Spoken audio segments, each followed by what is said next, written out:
The emergency session of the Death World Council convened in unprecedented circumstances. For the first time in 3 millennia, the ancient chamber's seats were not filled exclusively by the galaxy's 12 apex species.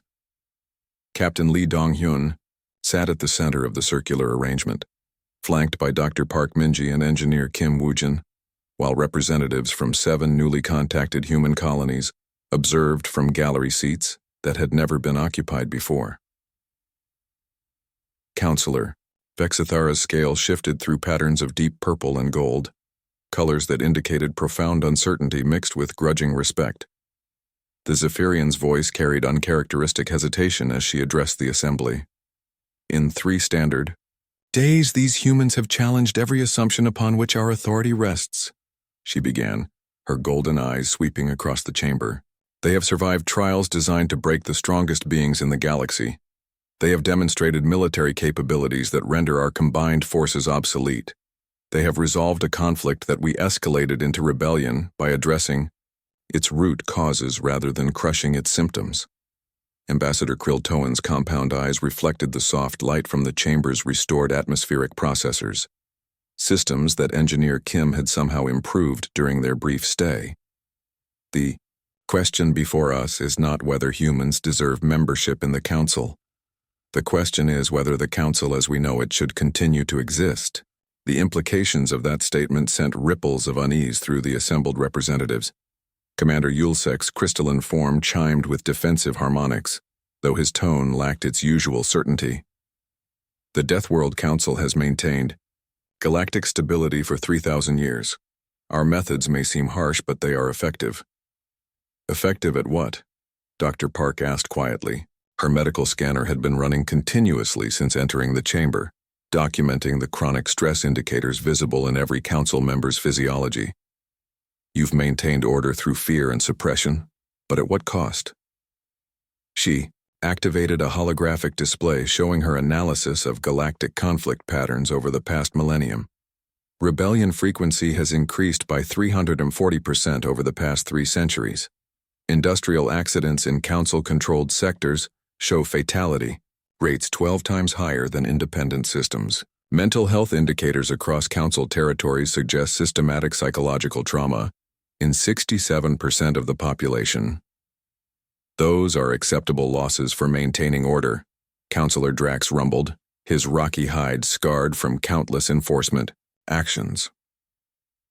Engineer Kim looked up from his tablet, where he had been analyzing economic data, with the methodical precision that had become his signature. Actually, they're not. The cost of suppressing rebellions, treating industrial accidents, and managing psychological trauma represents approximately 34% of total council expenditures. For comparison, addressing the root causes of these problems would cost roughly 8% of current budgets while eliminating 89% of associated conflicts. The mathematical precision of his analysis cut through traditional rhetoric like a blade through vapor. The council had been spending 4 times more to perpetuate problems than it would cost to solve them. You speak of costs and efficiency, Councillor Nexhigh observed, her Volteran biology allowing her to sense the emotional undertones of the discussion. But governance is not merely an economic calculation. It requires strength, authority, the will to make difficult decisions. Captain Lee leaned forward slightly, his dark eyes holding the Volteran's gaze with quiet intensity. You're absolutely right. Governance does require strength and difficult decisions. But real strength isn't the ability to crush opposition. It's the ability to turn enemies into allies. Real authority doesn't come from fear. It comes from the consent of the governed. And the most difficult decision isn't choosing who to destroy. It's choosing to fix the systems that create the problems in the first place. The silence that followed carried the weight of civilizations. For 3 millennia, the Council had operated under the assumption that superior force was the foundation of galactic order. The humans had demonstrated that cooperation and problem-solving could achieve better results with less cost and fewer casualties. What do you propose? Vexithara asked, her voice barely above a whisper. Captain Lee exchanged glances with his companions before responding. We propose a fundamental restructuring of galactic governance. Instead of the Death World Council maintaining order through intimidation, we create a problem-solving alliance focused on addressing the root causes of conflicts before they become crises. The term problem-solving alliance hung in the air like a new star being born. Ambassador Kriltoan's research protocols immediately began analyzing the implications.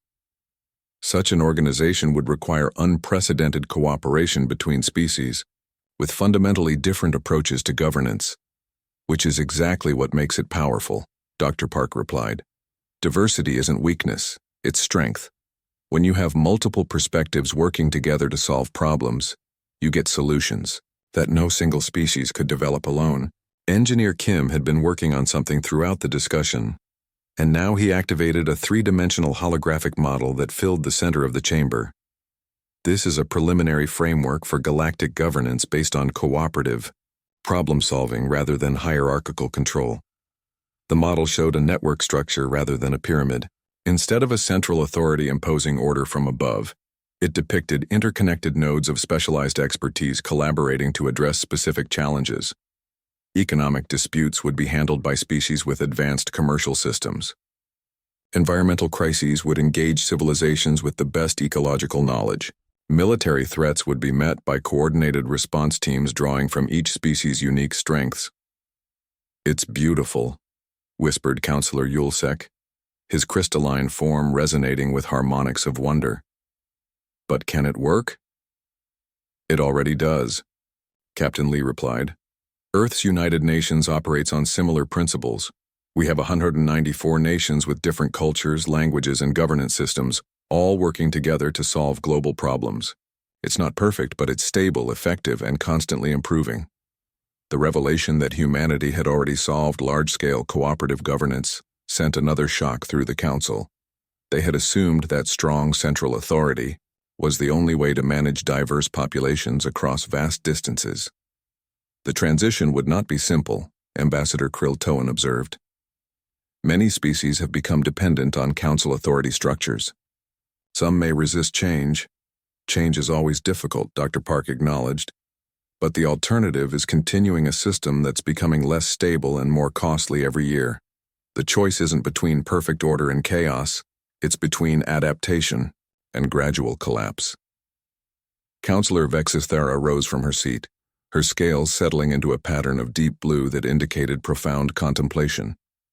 If we were to attempt such a restructuring, it would require leadership from individuals who understand both the old system and the new possibilities.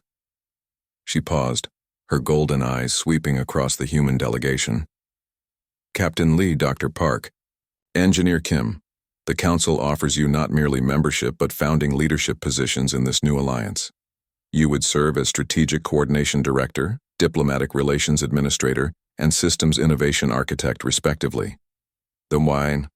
Humans looked at each other with expressions that mixed surprise, concern, and determination. They had crashed into a council meeting expecting to face prosecution for trespassing. Instead, they were being offered the opportunity to reshape galactic civilization. "We accept," Captain Lee said simply, "but with conditions. This transition must be voluntary for all species. We don't impose change through force, we demonstrate better alternatives and let others choose to adopt them." "Agreed," Vexithara replied, "though I suspect most civilizations will find your alternatives persuasive." Over the following months, the transformation exceeded everyone's expectations. The problem-solving alliance's approach to governance proved so effective that species began requesting membership rather than being coerced into compliance. Conflicts that had simmered for centuries were resolved through collaborative analysis and cooperative solutions. The mining crisis on Kepler 442b became a template for addressing industrial disputes. Environmental remediation projects turned devastated worlds into thriving ecosystems. Trade disagreements were resolved through innovative economic partnerships that increased prosperity for all parties involved. Within 2 years, the galaxy's conflict index had dropped by 78%. Economic productivity increased by 156%. Most remarkably, psychological wellness indicators showed dramatic improvements across all alliance territories as populations shifted from living in fear to working toward shared goals. The phrase "pulling" A human entered galactic slang, referring to the practice of solving apparently impossible problems through creative cooperation and systematic analysis. What had begun as an insult became a compliment of the highest order.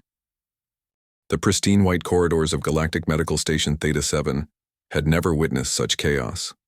Emergency lights bathed the xenobiology laboratory in an ominous amber glow as the most advanced medical scanning equipment in the known galaxy spat out error messages in 12 different languages.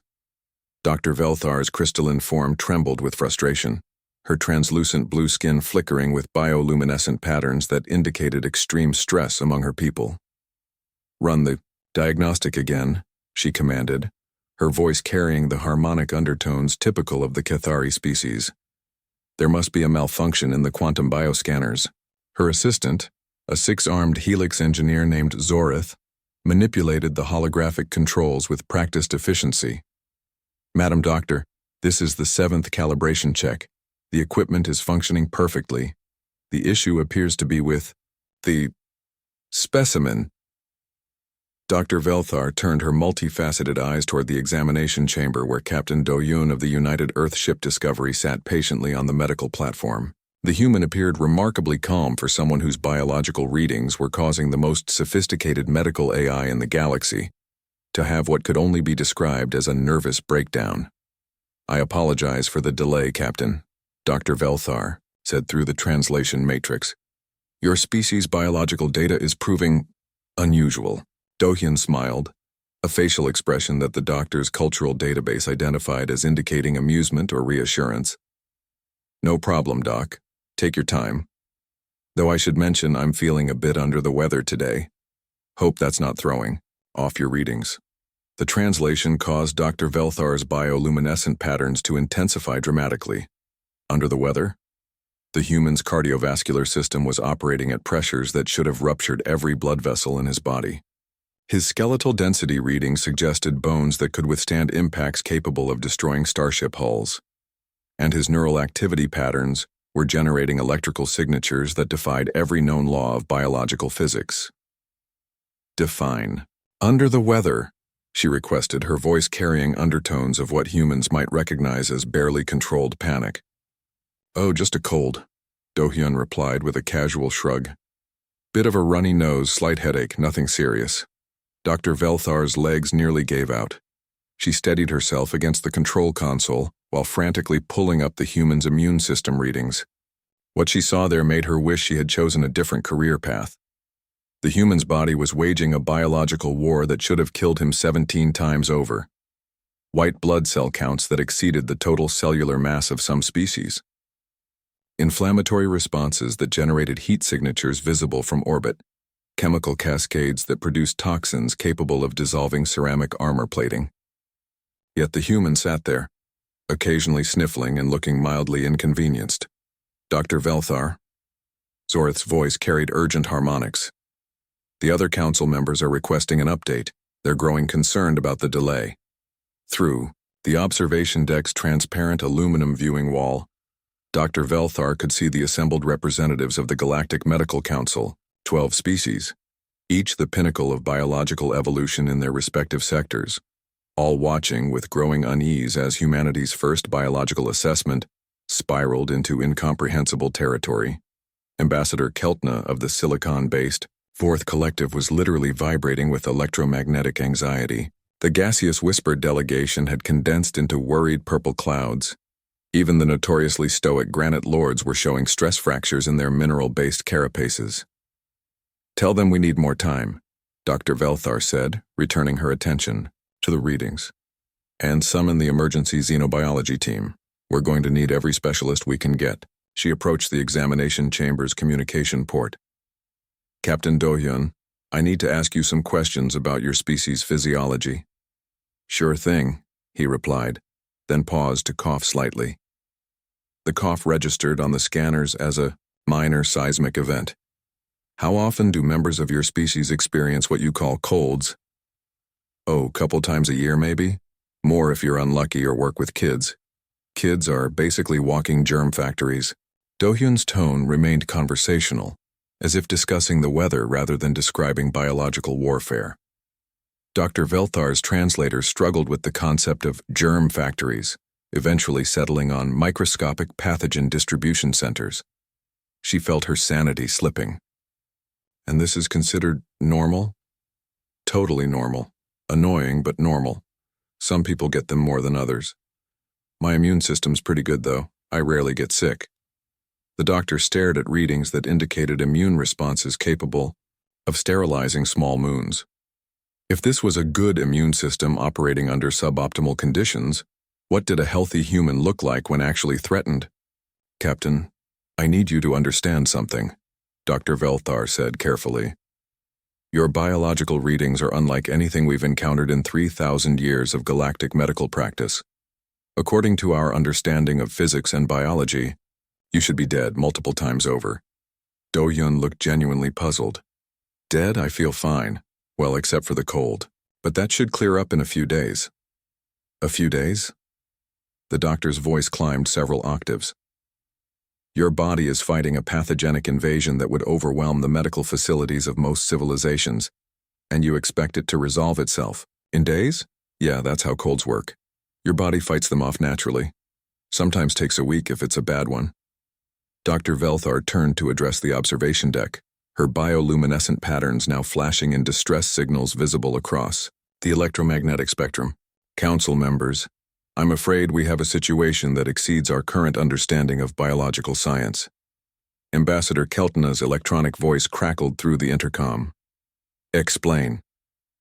The human specimen appears to be operating under biological laws that contradict fundamental principles of life as we understand them. His cardiovascular system maintains pressures that should cause immediate vascular failure.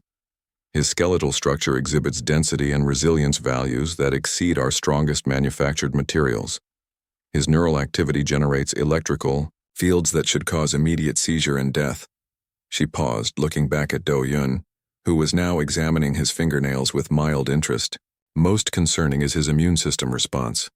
The human claims to be suffering from a minor ailment, yet his biological defensive systems are engaging in cellular warfare that would be classified as a planetary-scale biological weapon deployment by any civilized species. The council chamber fell silent except for the worried humming of various species' anxiety responses. Furthermore, Dr. Velthar continued, her voice growing steadier as she embraced the impossible.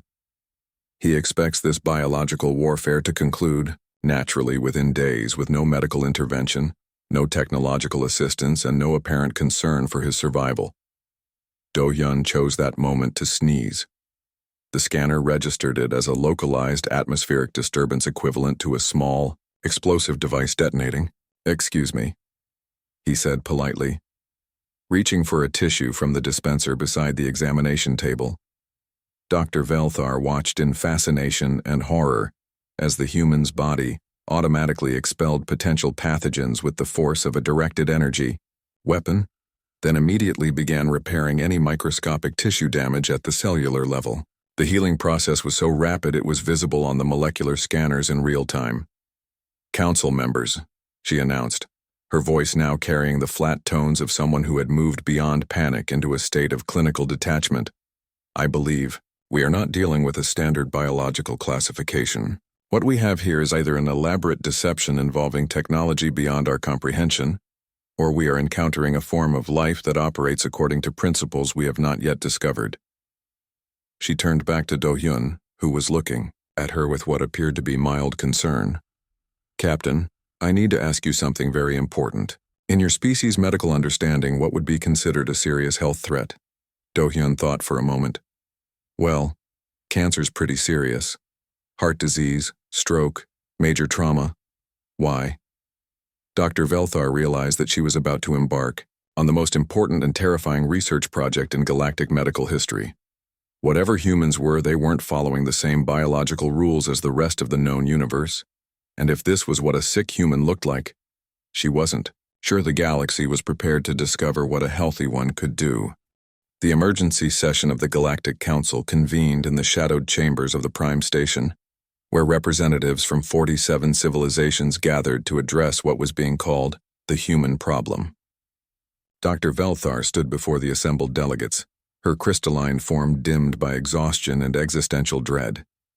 The initial assessments are complete, she announced, her voice carrying across the vast chamber through translation matrices. I regret to inform the Council that our worst fears have been confirmed.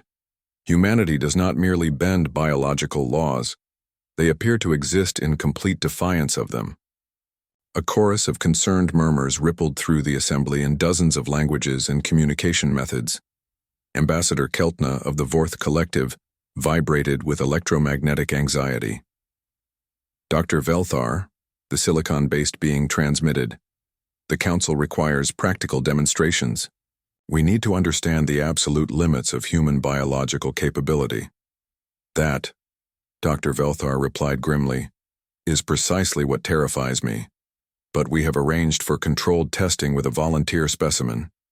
The massive viewing screens, activated, showing a sterile testing facility back on Earth where a human sat calmly in a reinforced examination chair.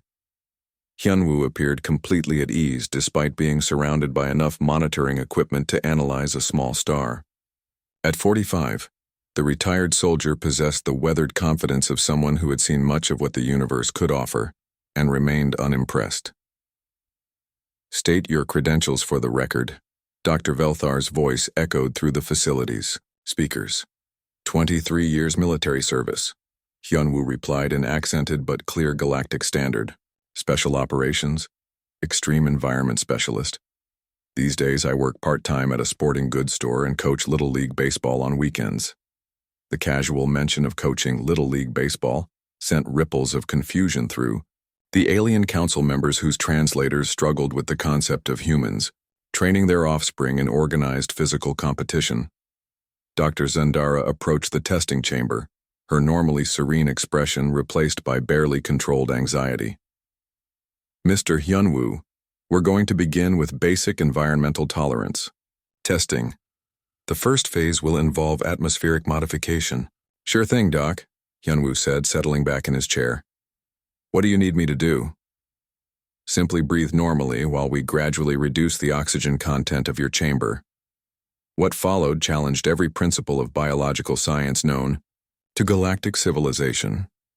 As the oxygen levels dropped to concentrations that would cause immediate unconsciousness in most species, Hyunwoo remained alert and conversational. When the levels reached the point where even mechanical systems began to fail, he started doing mental arithmetic problems to demonstrate cognitive function. Oxygen at 4.7%, Dr. Zendara announced, her voice tight with disbelief. He should have been dead for the past 8 minutes. I'm feeling a bit lightheaded, Hyunwoo mentioned casually. But nothing too bad. This is actually better than that time I got stuck in an underwater cave for 6 hours. The alien observers exchanged glances of horror. Dr. Velthar made notes, with trembling appendages as she realized they weren't testing human limits. They were documenting biological impossibilities. Phase 2, she announced. Temperature extremes. The testing chamber's environmental controls began dropping the temperature toward absolute zero. At minus 40 degrees, most known life forms would have entered cryogenic hibernation. At minus 60, their cellular structures would begin crystallizing. At minus 80 degrees, Hyunwoo rubbed his arms and commented that it was getting a bit nippy. Sir, Dr. Zendara said through chattering mandibles, you are currently existing in temperatures that should have frozen your blood solid. Yeah, it's cold, Hyunwoo agreed. Reminds me of that winter exercise in Alaska. We were out there for 3 weeks in similar weather. Lost 2 toes to frostbite, but they grew back fine. The translation of grew back fine caused several council members to faint, emit distress pheromones, or in one case, temporarily discorporate due to shock. Dr. Velthar pressed forward despite her growing sense of cosmic horror. Phase 3. Gravitational stress testing. The artificial gravity generators hummed to life, gradually increasing the gravitational field within Hyunwoo's chamber. At 3 times Earth gravity, he shifted uncomfortably. At 5 times, he mentioned that it felt like carrying a heavy backpack. At 8 times Earth gravity, forces that would crush most starship hulls. He asked if they could speed things up because he had dinner plans. Mr. Hyunwoo, Dr. Velthar said, her voice barely controlled. You are currently experiencing gravitational Forces that exceed the structural tolerances of our testing facility. How are you still conscious? I don't know, Hyunwoo replied thoughtfully. I guess all that military training paid off. Though I have to say, this is actually easier than basic training. At least you guys aren't making me run laps while you do it. The concept of basic training involving gravitational stress sent new waves of panic through the galactic observers. Final phase, Dr. Velthar announced, though she was beginning to suspect that human limits were a theoretical concept rather than a biological reality. Regenerative capability assessment. Dr. Zendara approached with a medical-grade cutting implement designed for precision biological sampling. We need to create a small incision to observe your species' healing response. No problem, Hyunwoo said, extending his arm. Just don't cut too deep. I heal pretty fast, but I'd rather not deal with excessive bleeding. The incision was made, a precise clean cut exactly 2 centimeters long and half a centimeter deep. Dr. Zendara stepped back to observe the healing process through the chamber's high-resolution monitors. What they witnessed next would haunt the galactic medical community for generations. The wound began closing immediately, not over hours or days as biological healing should occur, but in real time. The alien scientists watched in fascination and terror as Hyunwoo's body literally rebuilt itself at the cellular level, new tissue forming faster than their instruments could measure. Fascinating, Hyunwoo commented, watching the monitors. I can actually feel it happening. Kind of itches. Within 4 minutes, the incision had completely healed, leaving not even a scar.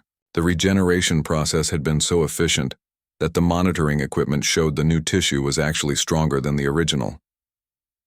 Impossible, Dr. Zendara whispered. Complete cellular regeneration with structural improvement. This violates every principle of biological science. Dr. Velthar. Ambassador Keltna's transmission crackled with barely contained panic. What exactly are we dealing with? Before Dr. Velthar could respond, a new voice entered the communication channel. Testing complete. Yoonji approaching the facility. Through the facility's external cameras, they watched a human female scaling the side of a 50-story building without any apparent equipment. Yoonji moved up the vertical surface with casual confidence, her movements fluid and efficient, despite engaging in an activity that should have been physically impossible. Who is that? Dr. Velthar demanded. Mountain climber, Hyunwoo explained from his testing chamber. She volunteered to demonstrate human adaptation capabilities. Yoonji's one of the best. She free climbs mountains that most people need oxygen, tanks and mechanical assistance to approach. Dr. Velthar watched in horror as Yoonji reached the building's summit and began speaking into a communication device. Her voice came through clearly as she chatted about weekend plans while standing on a narrow ledge 500 feet above the ground. The cliff face they built for testing looked interesting. Yoonji's voice carried through the speakers. Bit challenging, but nothing too crazy. Kind of reminded me of that route in Nepal last year. She scaled a surface designed to be impossible for carbon-based life forms, Dr. Zendara said numbly. And she's treating it like a casual workout. Dr. Velthar addressed the council with the flat tones of someone whose understanding of reality had been fundamentally shattered. Honored delegates, I believe we must accept a terrifying possibility. What we're observing isn't the limits of human capability. It's humans operating under normal, everyday conditions. Explain, Ambassador Keltna demanded. Mr. Hyunwoo described our extreme testing conditions as easier than basic training. Ms. Yoonji just completed an impossible climbing challenge and compared it to a recreational activity from last year. They're not pushing their limits, they're barely engaging their capabilities. The chamber fell silent except for the ambient sounds of various species processing this information in their own ways. If this is human normal, Dr. Velthar continued, then we must ask ourselves, what happens when humans are actually challenged? What do they become when they stop holding back? Hyunwoo's voice interrupted her contemplation. Doc, are we done here? I promised my neighbor I'd help him move some furniture tonight and I don't want to be late. The casual mention of post-testing, physical labor sent the final nail into the coffin of Dr. Velthar's scientific worldview. Humans didn't just survive impossible conditions, They treated them as warm-up exercises for helping neighbors move furniture. The emergency broadcasts began at 0347 Galactic Standard Time, spreading through hyperspace communication networks like wildfire. From the Andromeda trade routes to the Outer Rim mining colonies, every civilized world received the same message. Urgent, biological classification alert, species designation, human, threat level, unknown, recommendation, extreme caution. Dr. Velthar stood in the command center of the orbital research platform, watching as panic spread across the galaxy in real time. Communication channels crackled with demands for information, requests for protective protocols, and in some cases, outright pleas for evacuation routes away from human-controlled space. Dr. Zendara approached with data tablets clutched in her trembling appendages. The Council is demanding immediate answers. Half the member species are threatening to break off diplomatic relations with Earth until we can provide concrete assurance that humans aren't what? Dr. Velthar asked, though she suspected she knew the answer. Aren't going to accidentally conquer the galaxy through sheer biological impossibility. Before Dr. Velthar could respond, the facility's communication system chimed with an incoming transmission from Earth. The main screen flickered to life, revealing a human female in what appeared to be standard rescue service attire. "This is Seijin with Seoul Emergency Response," the woman said in perfect galactic standard. "I understand you folks want to run some survival scenario tests? I've got a few hours free before my next shift." Dr. Velthar studied the human on the screen. Sagan appeared to be in her early 30s with the calm confidence of someone accustomed to high-stress situations.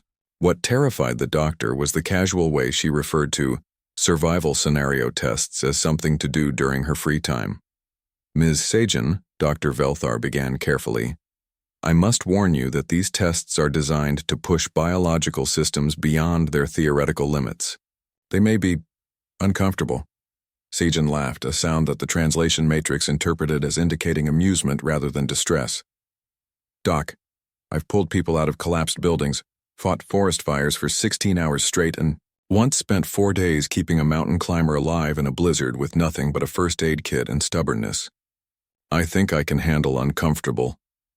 Dr. Zendara leaned close to Dr. Velthar's auditory receptors. "She thinks our extreme survival scenarios are uncomfortable. Should we be documenting this as evidence of species-wide delusion or reality-breaking confidence?" "Both," Dr. Velthar replied grimly. The testing facility had been rebuilt using the most extreme environmental simulation technology available to galactic science. Dr. Thekmore, despite his growing unease about human biology, had designed scenarios based on conditions found on the most hostile worlds in known space. Phase 1, Dr. Velthar announced to the assembled galactic observers, simulated vacuum exposure with minimal atmospheric support. Sagan was sealed into a chamber that replicated the conditions found in the void between stars. The atmosphere was gradually reduced until only trace amounts of breathable gases remained, levels that would cause explosive decompression in most species. "Pressure holding steady," Sagan reported through the communication system, her voice completely normal.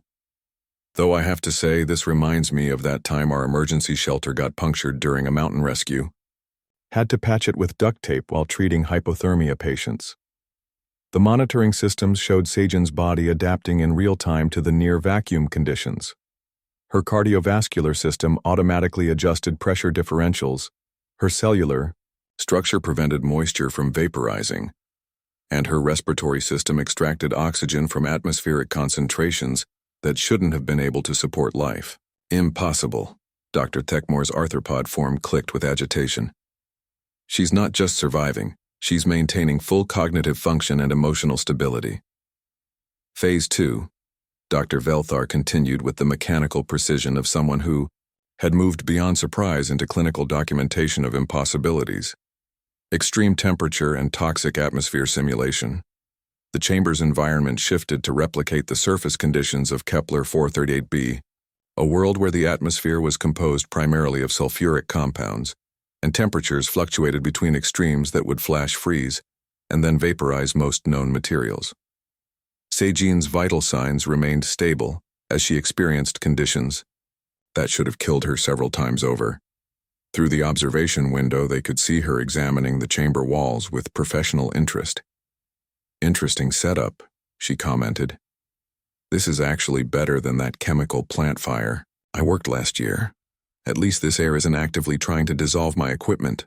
Dr. Velthar paused the testing to address the observation deck, where representatives from dozens of species watched in various states of psychological distress. "Honored delegates," she announced, "I need you to understand what we're witnessing. Ms. Sejin is comparing our most extreme environmental simulation to a workplace incident she encountered during normal emergency response duties." Ambassador Keltna's electromagnetic field pulsed with barely controlled panic. "Are you telling us that humans routinely work in conditions that exceed our most advanced environmental protection capabilities?" Before Dr. Velthar could answer, a new voice joined the communication channel. Dr. Hanul's transmission came through clearly from the research facility on Earth. "Dr. Velthar, this is Dr. Hanul, with the Human Biological Research Division. I understand you're having some difficulty interpreting our survival capabilities. Perhaps I can provide some context." The main screen split to show both Sejin, still calmly enduring impossible environmental conditions, and Dr. Hanul, a human scientist standing in what appeared to be a standard laboratory. "The confusion seems to stem from a fundamental misunderstanding of human biology," Dr. Hanul explained with the patient tone of someone addressing particularly slow students. "Humans aren't just hardy. We're adaptive generalists. Our bodies automatically modify themselves to survive whatever environment we encounter."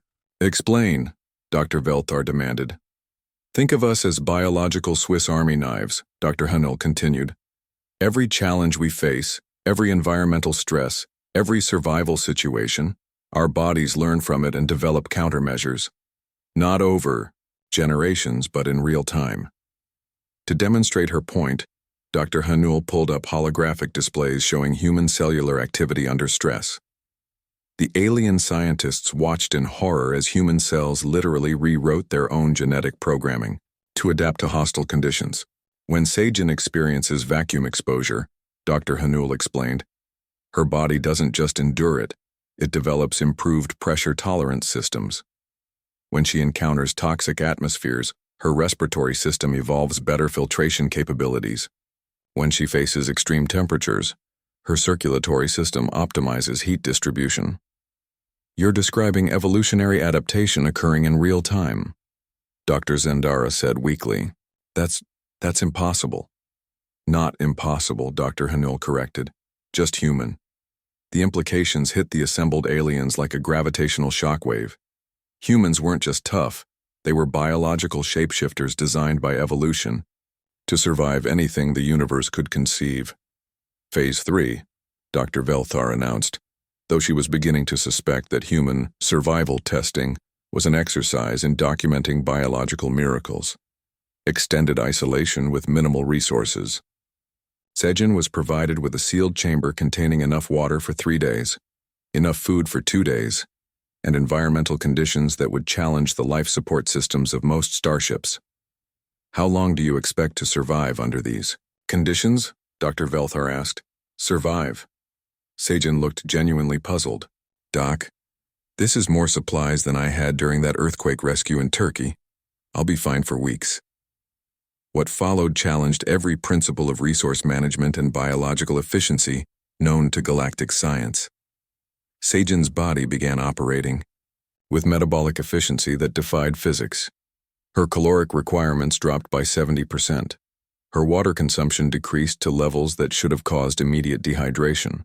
Her cellular processes optimized themselves to extract maximum nutrition from minimal resources. "She's not just conserving resources," Dr. Thekmore observed with growing horror. "She's teaching her body to run on less fuel while maintaining peak performance." Day 7, Dr. Velthar announced to the galactic observers. "The human subject continues to demonstrate full cognitive and physical capabilities, despite resource limitations that should have caused system failure 5 days ago. Sejin had used the time to organize the chamber, create exercise routines, and maintain detailed logs of her experience. She appeared more energetic than when the test began. "How are you feeling?" Dr. Velthar asked. "Pretty good, actually," Sajin replied. "This is giving me time to catch up on some thinking. Plus, I've been working on optimizing the chamber's airflow. I think I can improve efficiency by about 15%. The casual mention of optimizing airflow while trapped in a survival scenario sent the final pieces of Dr. Velthar's scientific worldview crashing into irrelevance. The emergency session of the Greater Galactic Assembly had been in continuous deliberation for 72 hours. In the vast spherical chamber floating in the neutral space between star systems, representatives of 847 civilizations debated humanity's place in the cosmic order. The question that haunted every delegate was simple yet terrifying. If humans were this impossible as allies, what would they be as enemies? Dr. Velthar stood before the assembled multitude, her crystalline form now permanently dimmed by exhaustion, and the weight of discoveries that had shattered fundamental understanding of life itself. Behind her, holographic displays showed the accumulated data from weeks of testing, each graph and measurement a testament to humanity's casual violation of biological law. "Honored delegates," she began, her voice carrying across the chamber. "Through quantum translation fields, we have reached the final phase of our assessment. What we have discovered—" She paused, searching for words adequate to describe the impossible. "What we have discovered challenges not just our understanding of biology, but our place in the universe itself." The chamber fell silent except for the ambient sounds of hundreds of species breathing, vibrating, or otherwise maintaining life in their preferred atmospheric mixtures. Today's final assessment involves a human medical professional under crisis conditions.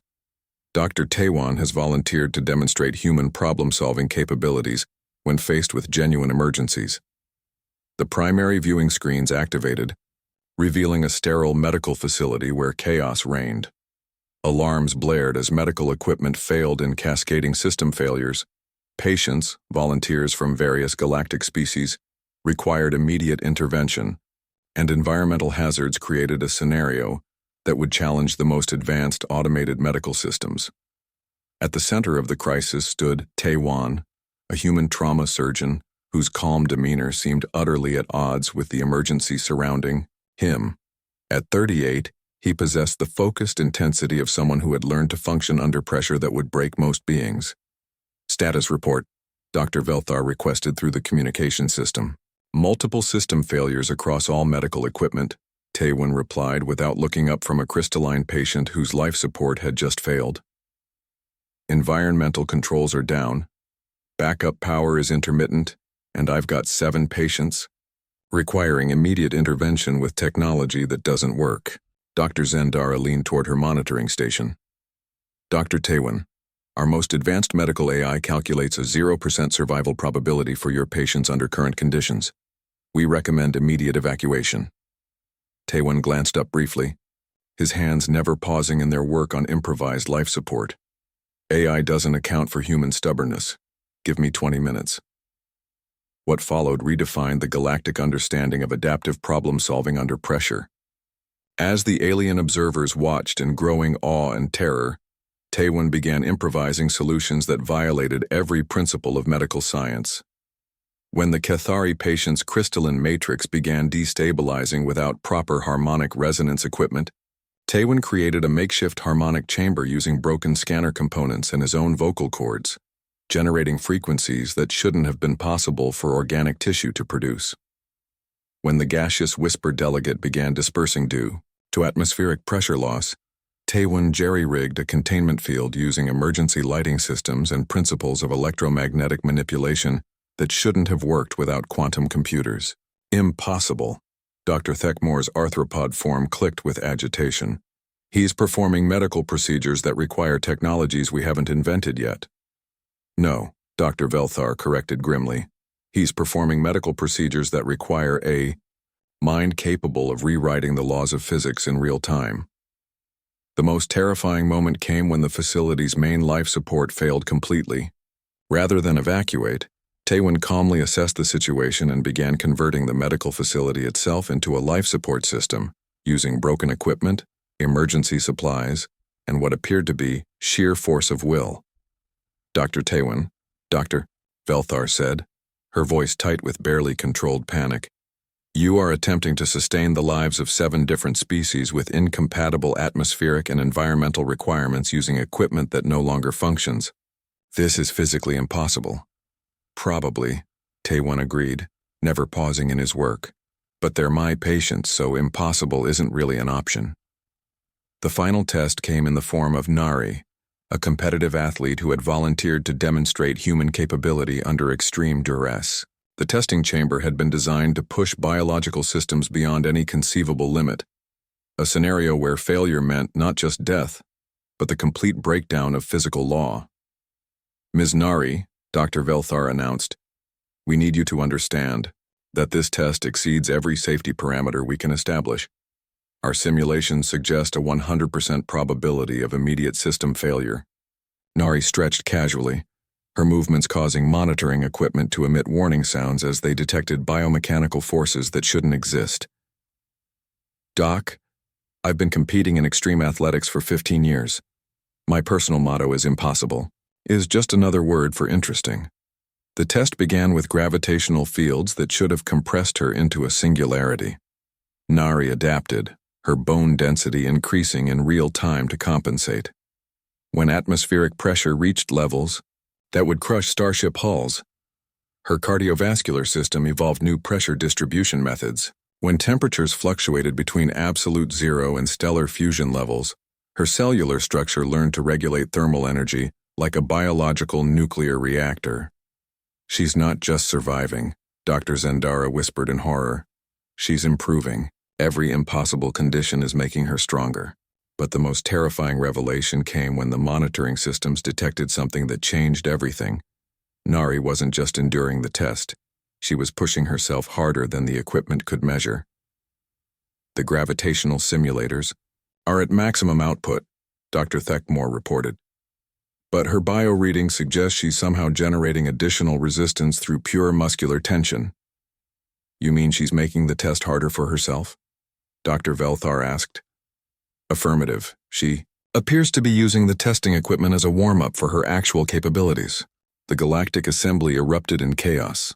Panic pheromones filled atmospheric processors, emergency broadcasts activated across multiple star systems, and several species representatives began immediate evacuation procedures. Dr. Velthar called for order, her voice cutting through the pandemonium. Delegates, please. We must complete our assessment. Dr. Velthar, Ambassador Keltna's electromagnetic transmission crackled with barely contained terror. We demand to know the truth. What exactly are humans? The answer came from an unexpected source. Captain Do-hyun, fully recovered from his cold, appeared on the communication channel with the same casual confidence he had displayed weeks earlier. Doc, I heard you folks have been studying us pretty intensively. Hope we didn't cause too much trouble. Captain Do-hyun, Dr. Velthar said carefully, we've discovered that your species operates according to biological principles that challenge our understanding of life itself. We need to know, are humans aware of their own capabilities? Do-hyun considered this thoughtfully. I mean, we know we're pretty resilient. Humans have always been good at adapting to whatever gets thrown at us. It's kind of our thing. Your thing, Dr. Velthar repeated slowly, is casual violation of fundamental physical laws? If you say so, Do-hyun replied with a shrug. We just call it being human. The moment of final revelation came as Dr. Velthar synthesized everything they had observed. Delegates, I believe we have been asking the wrong question. We've been trying to understand how humans survive impossible conditions. But the truth is more terrifying than that. The chamber fell silent. Humans don't just survive impossible conditions. They create them. They seek out challenges that push them beyond their limits, then redefine what those limits mean. They are not just adaptive survivors. They are evolutionary predators designed to consume impossibility and convert it into strength. Every test we've conducted, every extreme scenario we've created, humans have treated them as training exercises. They approach the impossible not as something to endure, but as something to overcome and improve upon.